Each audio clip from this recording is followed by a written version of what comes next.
प्रिय साथियों, आज से हम स्टार्ट करेंगे चैप्टर 6 जिसका नाम है त्रिभुज या जिसको हम कहते हैं ट्राइंगल।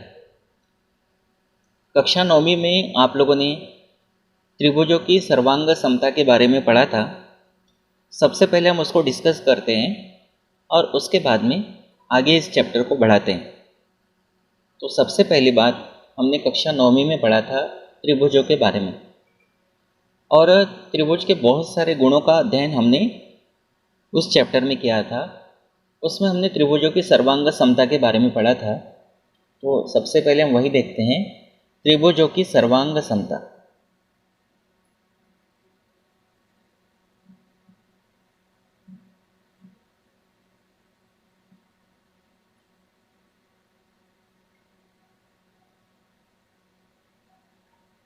हमने क्या पढ़ा था कि दो त्रिभुज है वो सर्वांग सम कब कहलाते हैं। जैसे मान लीजिए हमने एक त्रिभुज लिया,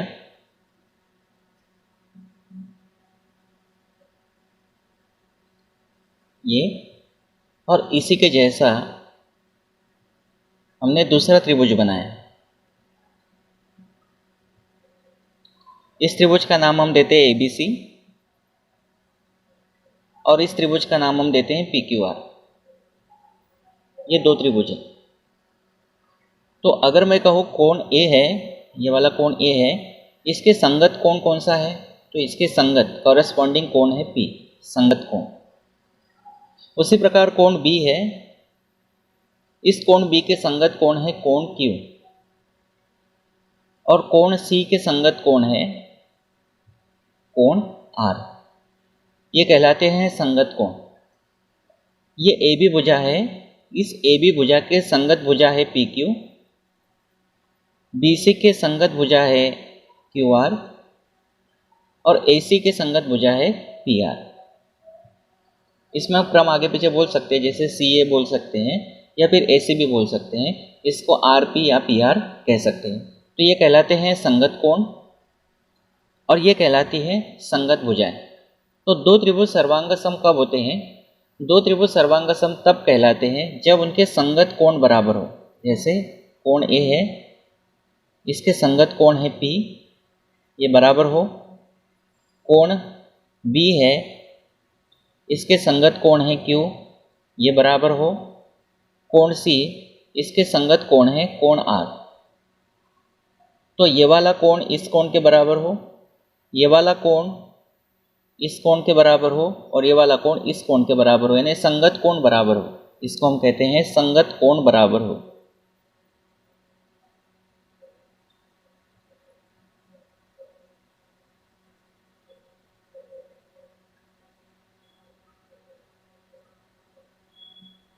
संगत कोण कैसे हो? संगत कोण बराबर हो।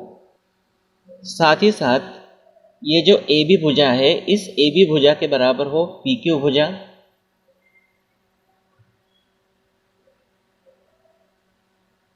BC भुजा के बराबर QR भुजा हो,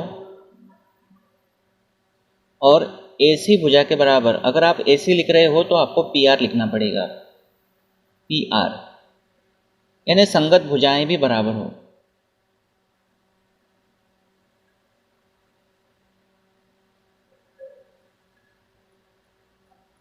संगत भुजाएं बराबर हो।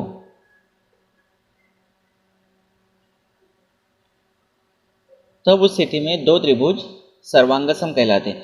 अब देखो, संगत कोण बराबर है, संगत भुजाएं भी बराबर है, तो कहने का मतलब है अगर इस त्रिभुज को उठाकर इस त्रिभुज के ऊपर रख देंगे, इस त्रिभुज को उठाकर, मैं तो नहीं उठा सकता यहाँ से, लेकिन अगर ऐसे आप इमेजिन करें, कल्पना करें कि इस त्रिभुज को उठाकर आप इस त्रिभुज पर रखेंगे, तो ये वाला त्रिभुज इस त्रिभुज को पूरा पूरा ढक लेगा, कवर कर लेगा।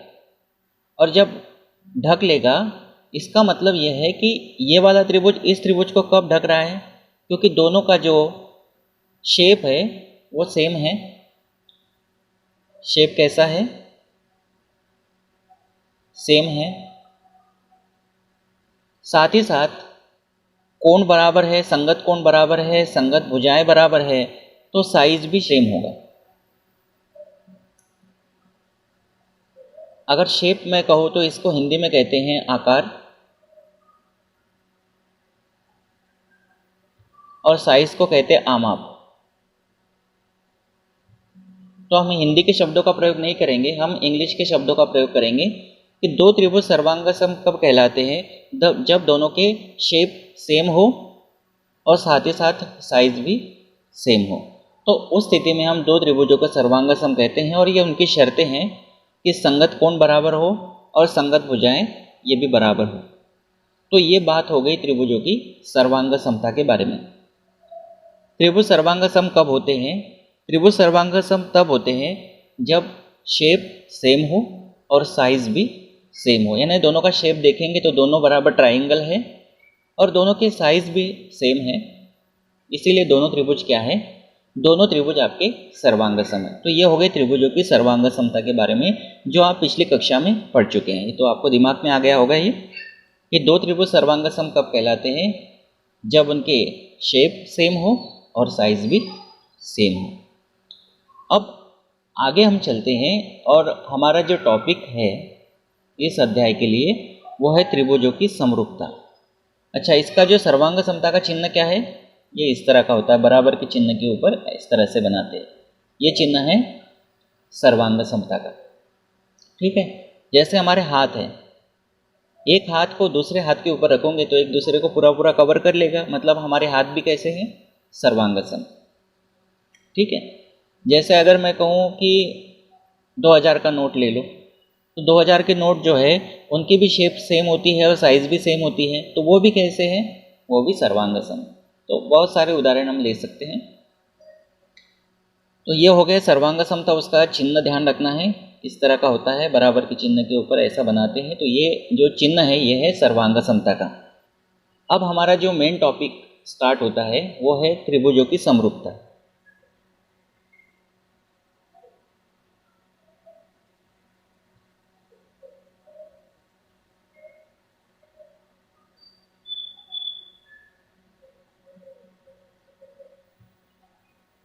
ठीक है, समरूप यानी नाम से समझ में आता है सिमिलर। समरूप का मतलब होता है सिमिलर, एक जैसा। तो त्रिभुजों की समरूपता, इसको समझने के लिए जैसे मान लीजिए मैंने यहाँ पे एक ये वाला त्रिभुज लिया,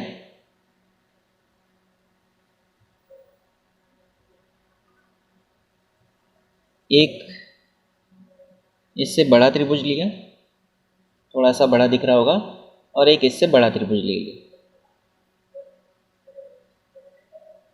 ये त्रिभुज लिए मैंने।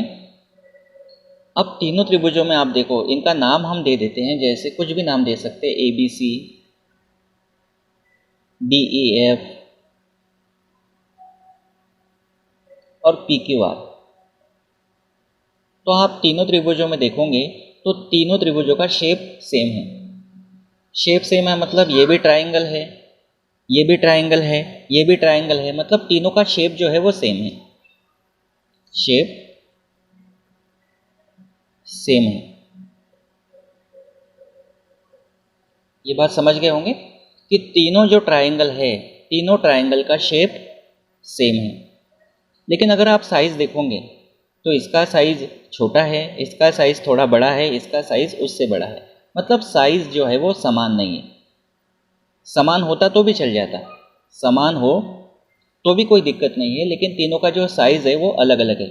सेम हो तो भी कोई दिक्कत नहीं है, समरूपता में कोई दिक्कत नहीं है, मतलब साइज सेम होना आवश्यक नहीं।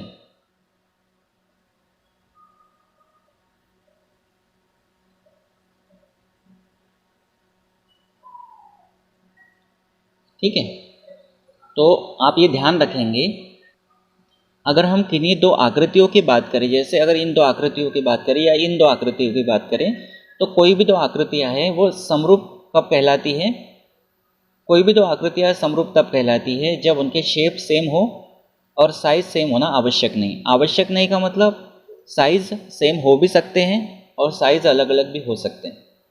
तो त्रिभुजों की समरूपता को ध्यान रखना है कि दो त्रिभुजों की अगर मैं बात करूं तो दो त्रिभुज समरूप कब कहलाएंगे, जैसे ये दो त्रिभुज हैं या ये दो त्रिभुज है, या ये दो त्रिभुज है, ये समरूप कब कहलाएंगे? जब उनकी शेप सेम हो और साइज सेम होना आवश्यक नहीं। तब उस स्थिति में हम इन त्रिभुजों को समरूप कहते हैं और समरूपता को दर्शाने के लिए हम इस चिन्ह का उपयोग करते हैं। ये जो चिन्ह है ये है समरूप का। तो त्रिभुजों की समरूपता या दो त्रिभुज समरूप कब कहलाते हैं? दो त्रिभुज समरूप तब कहलाते हैं जब उनका शेप सेम हो और साइज सेम होना आवश्यक ना हो। मतलब साइज सेम हो भी सकता है और साइज अलग अलग भी हो सकता है, ये आवश्यक नहीं है कि साइज जो है वो सेम होना चाहिए। अब हम दोनों बातों को एक साथ लेकर चलते हैं। एक तो है हमारी सर्वांग समता, हम इसमें त्रिभुजों के बारे में पढ़ रहे हैं। आकृतियाँ तो हम अलग अलग तरह की देखेंगे, लेकिन पर्टिकुलर हम जो काम करेंगे वो है त्रिभुजों पे करेंगे। तो एक है समरूपता, समरूप के बारे में। तो जैसे अगर मैं दो त्रिभुज बनाऊं, एक ये वाला त्रिभुज लिया और एक ये वाला त्रिभुज लिया, इस त्रिभुज का नाम देते हैं ABC और इस त्रिभुज का नाम देते हैं PQR। अब दोनों त्रिभुजों को देखेंगे तो ये मान के चलते हैं कि दोनों त्रिभुज जो है इनके संगत कोण बराबर है।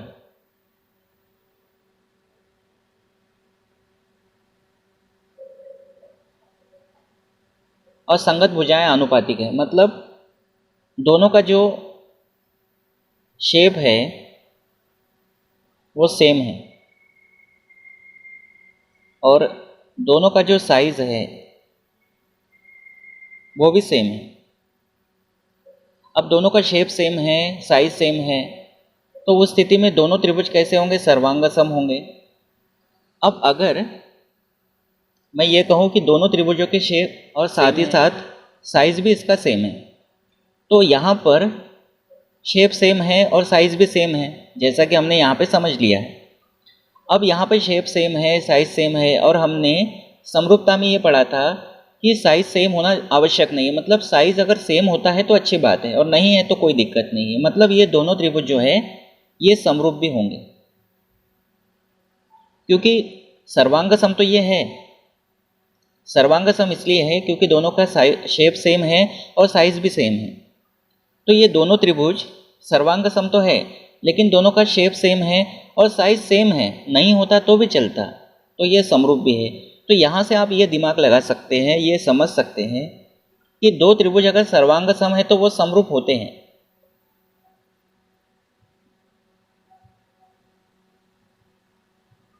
यानी हम अगर किसी आकृतियों के बारे में बात करें कि सर्वांग सम अगर कोई आकृतियां हैं तो वो समरूप होती है। अब हम एक एग्जाम्पल और लेते हैं। एक त्रिभुज लिया ये वाला और इससे थोड़ा बड़ा त्रिभुज लेते, ये इस त्रिभुज का नाम देते हैं ABC और इस त्रिभुज का नाम देते हैं PQR। अब यहाँ पर आप देखेंगे तो दोनों त्रिभुजों का जो शेप है, शेप जिसको आकार कहते हैं, वो सेम है, लेकिन जो साइज है वो सेम है क्या? साइज सेम नहीं है। साइज अगर सेम होता तो भी कोई दिक्कत नहीं होती, लेकिन साइज सेम नहीं है और शेप समान है और साइज जो है वो समान नहीं है, मतलब ये समरूप है। शेप समान है लेकिन साइज जो है वो समान नहीं है, तो ये समरूप है।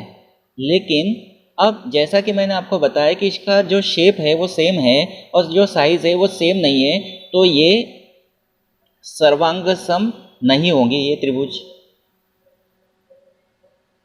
इससे क्या निष्कर्ष निकलता है कि जो समरूप आकृतियां होती हैं, कोई भी समरूप आकृतियां हो, जैसे यहाँ पे त्रिभुज है, कोई भी समरूप आकृतियां हो तो वो समरूप आकृतियां सर्वांग सम नहीं होती।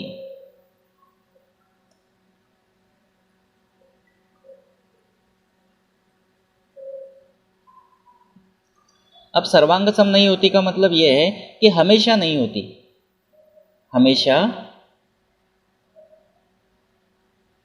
नहीं होती। तो यह आपको ध्यान रखना है कि सर्वांग सम आकृतियाँ जो होती है वो हमेशा समरूप होती है, लेकिन समरूप आकृतियाँ जो है वो हमेशा सर्वांग सम हो, ये जरूरी नहीं है। समरूप आकृतियाँ सर्वांग सम कब होगी?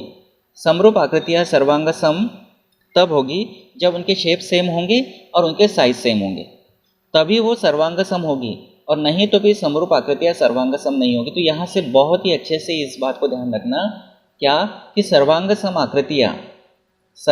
आकृतियाँ समरूप होती ही है, लेकिन समरूप आकृतियाँ हमेशा सर्वांग सम हो ये आवश्यक नहीं है। एक उदाहरण से और इसको समझते हैं। जैसे मान लीजिए मैंने यहाँ पर एक त्रिभुज लिया, एक और त्रिभुज ले लिया। इस त्रिभुज का नाम हमेशा की तरह हम देते हैं ABC, इस त्रिभुज का नाम हम देते हैं PQR। अब मान लीजिए कि दोनों जो आकृतियां हैं उनके शेप सेम है,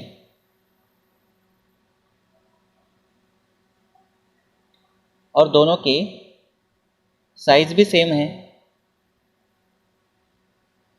अब ये दोनों आकृतियां जो है ये समरूप है। क्यों समरूप है? क्योंकि शेप जो है वो सेम है। इस बात पे हम काम करते हैं कि दोनों के शेप जो है वो सेम है।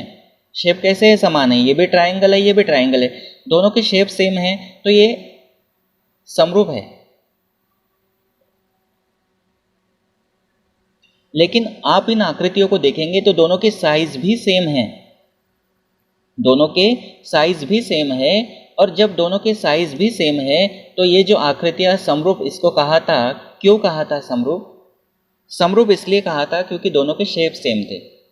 लेकिन हमने इन आकृतियों को देखा तो इनके साइज भी सेम हमको दिखाई दिए, तो ये आकृतियां समरूप तो है ही, लेकिन साथ ही साथ ये आकृतियां कैसी है? सर्वांग सम भी है। तो यहाँ पर आपने क्या देखा कि समरूप आकृतियां सर्वांग सम दिख रही है। क्यों दिख रही है? क्योंकि इनके जो शेप है वो सेम है, लेकिन जो साइज है वो साइज भी कैसे हैं? वो साइज भी सेम है, इसलिए समरूप आकृतियां सर्वांग सम है। अगर साइज सेम नहीं होता तो समरूप आकृतियां सर्वांग सम नहीं होती। तो यहाँ से आप हमेशा इस बात को ध्यान रखेंगे, क्या कि सभी सर्वांग सम मतलब नाम से ही समझ में आता है सभी अंगों का समान होना। सभी सर्वांग सम आकृतियां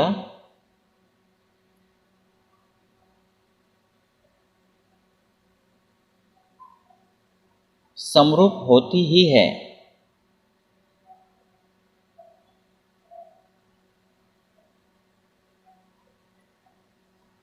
लेकिन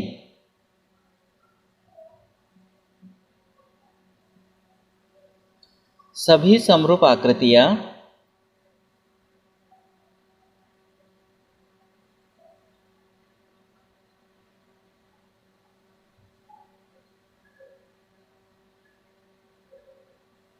समरूप यानी सिर्फ रूप समान, आकृतियां सर्वांग सम हो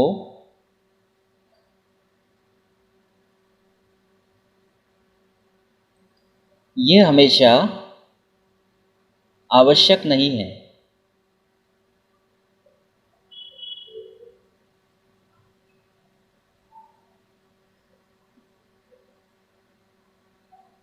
तो इस बात को बहुत अच्छे से ध्यान रखना कि सर्वांग सम आकृतियां तो समरूप होती है, लेकिन समरूप आकृतियां सर्वांग सम हो ये जरूरी नहीं है। समरूप आकृतियां सर्वांग सम तब होंगी जब उनके साइज समान होंगे। शेप तो समान होंगे लेकिन साइज भी समान होंगे। अब यहाँ पर हमने तो त्रिभुज के बारे में पढ़ लिया है, अब हम कुछ आकृतियों के बारे में पढ़ते हैं, समरूप आकृतियां।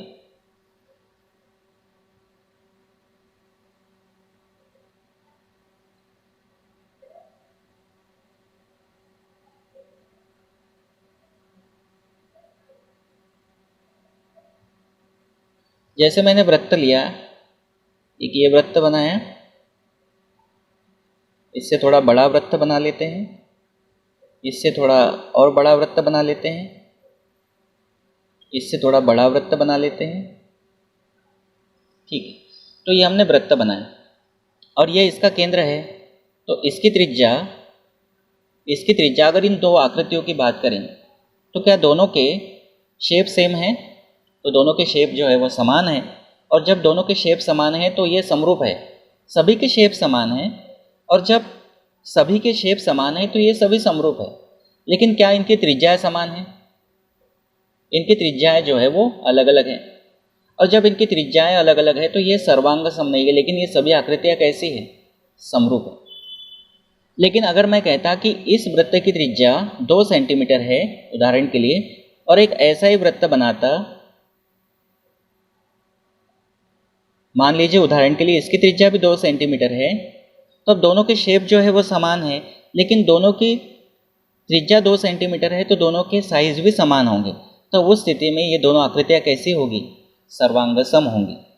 तो समरूप आकृतियों के लिए सिर्फ रूप समान होना जरूरी है। जैसे ये वृत्त है तो ये भी वृत्त है, ये भी वृत्त है, ये भी वृत्त है, तो सभी आकृतियाँ कैसी हैं? समरूप। तो ये वृत्त के बारे में हो गया। अगर हम वर्ग बनाते हैं जिसकी चारों भुजाएं समान है, मान लीजिए एक वर्ग है जिसकी चारों भुजाएं समान हैं, इससे बड़ा वर्ग बनाते हैं जिसकी चारों भुजाएं समान है, इससे बड़ा वर्ग बनाते हैं,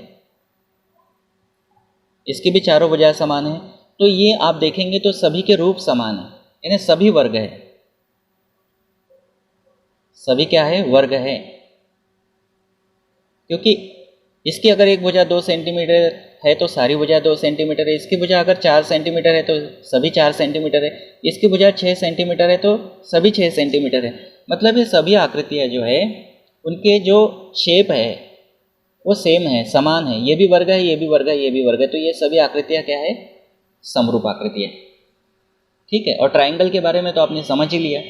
ट्राइंगल हमने देखा, छोटा ट्राइंगल हो बड़ा ट्राइंगल हो, तो ये सभी कैसे होते हैं? समरूप होते हैं। तो समरूप होने के लिए जो उसका शेप है वो समान होना जरूरी है। साइज़ अगर समान नहीं भी हो तो भी चलेगा, और साइज़ अगर समान हो तो अच्छी बात है। वो समरूप होने के साथ साथ सर्वांग सम भी होते हैं।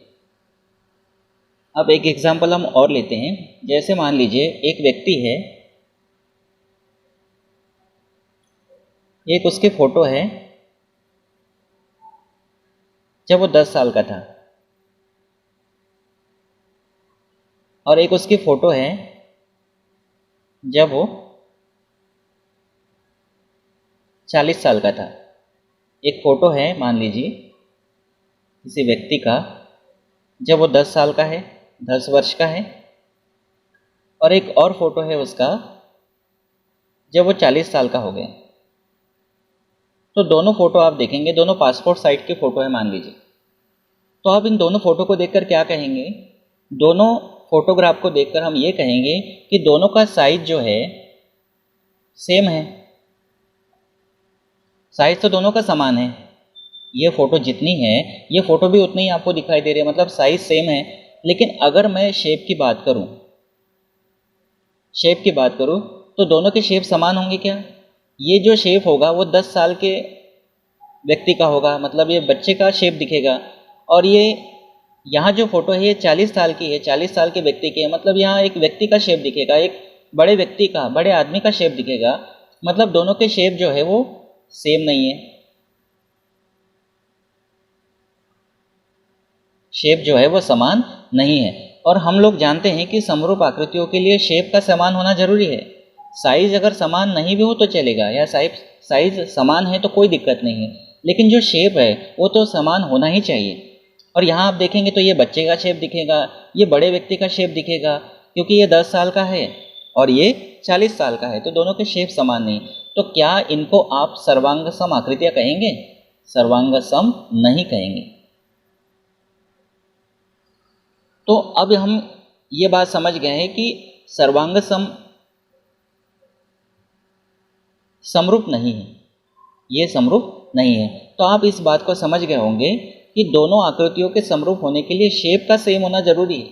साइज मैटर नहीं करता, साइज समान नहीं भी हो तो भी चलेगा, और साइज अगर समान हो तो अच्छी बात है। जैसा कि मैंने बताया वो सर्वांग सम भी होंगे, लेकिन शेप जो है वो समान होना ही चाहिए, और यहाँ शेप समान नहीं है, इसीलिए ये सर्वांग सम, ये समरूप नहीं है। सर्वांग सम की बात नहीं है, यहाँ पर समरूप नहीं है। तो अब हम यहाँ पर जो समरूप है, अगर हम त्रिभुजों की बात करें तो दो त्रिभुज अगर हम फिर से ले लें एक और त्रिभुज ले लेते हैं। ये दो त्रिभुज, इसका नाम देते हैं ABC और इसका नाम देते हैं PQR। तो दो त्रिभुज है हमारे पास। ये दो त्रिभुज समरूप कब होंगे, इनकी क्या शर्तें हैं, इनके लिए क्या जरूरी है। त्रिभुजों के लिए अगर हम बात करें तो दो त्रिभुज समरूप तब होते हैं जब उनके संगत कोण बराबर हो। संगत कोण कैसे हो, बराबर हो। यह शर्त सर्वांग समता की भी है, लेकिन त्रिभुजों के समरूप होने के लिए भी यही शर्त है कि दो त्रिभुज समरूप तब होंगे जब उनके संगत कोण बराबर हो। मतलब कोण A बराबर हो कोण P के, कोण B बराबर हो कोण Q के। संगत का मतलब होता है इसके संगत ये, और कोण C बराबर हो कोण R के। तो संगत कोण बराबर हो। संगत भुजाएं अगर बराबर होती है तो वो सर्वांग सम होते हैं, लेकिन संगत भुजाएं आनुपातिक हो, समान अनुपात में हो। संगत कोण बराबर हो गए, ये पहली बात। दूसरी बात, संगत भुजाएं आनुपातिक हो, यानी समान अनुपात में हो।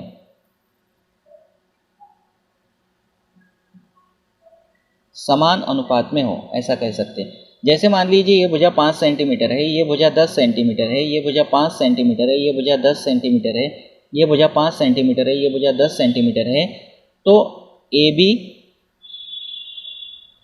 के संगत भुजा PQ, इसका अनुपात कितना है, 5/10 यानी 1/2। उसी प्रकार BC और QR का अनुपात कितना है, ये भी होगा 5/10 यानी 1/2। और AC और PQ का अनुपात कितना, PR का अनुपात कितना है, ये भी है 1/2।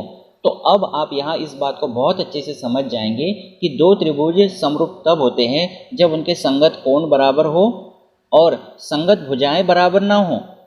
भुजाएं बराबर हो तो चलेगा, संगत भुजाएं बराबर हो तो कोई दिक्कत नहीं, लेकिन अगर संगत भुजाएं बराबर ना भी हो तो अनुपातिक होनी चाहिए, या ये कह सकते हैं कि समान अनुपात में होना चाहिए। अनुपातिक हो मतलब एक ही अनुपात में हो,